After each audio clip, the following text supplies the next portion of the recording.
Yung. Oo nga eh. Oh, bati na ulit sila, mami.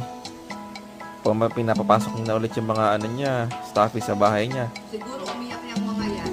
Nilabas. Ayun, oh. Oh. Tapos, oh. Oh, sige na, papasukin mo na sa tahanan mo.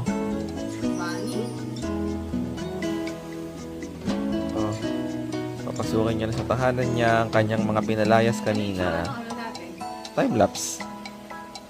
Yun, si Squishy rin po, uuwi na sa kanyang tahanan. Yun. O tapos, kanina po kasi pinalayas na lahat yan. Oh, kawawa naman si Stitch, sa bintana lang. Oh, sino yan? Ano yan? Pincho. Oh, ano pa? Yun. Si Horsey. Horsey. Chup.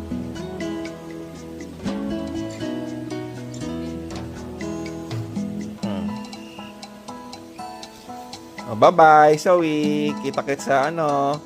Babakasyon ka muna dyan. Diyan ka na matulog. Good night, Zoe.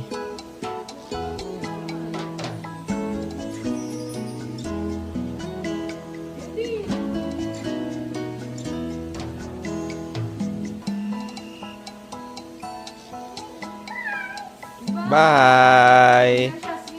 Sleep na si Zoe. Bye!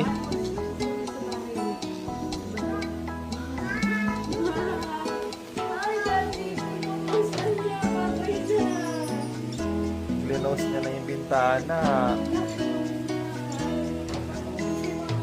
Yun, nakaklose na nga yung bintana. Naka-close na.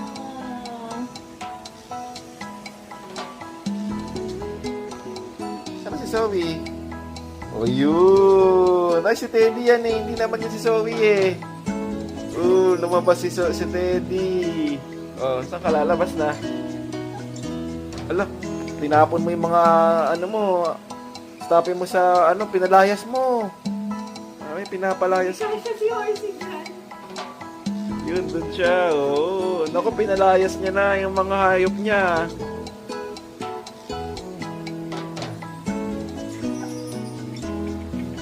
Cute naman yung bahay mo, Zoe. Magkano rent dyan?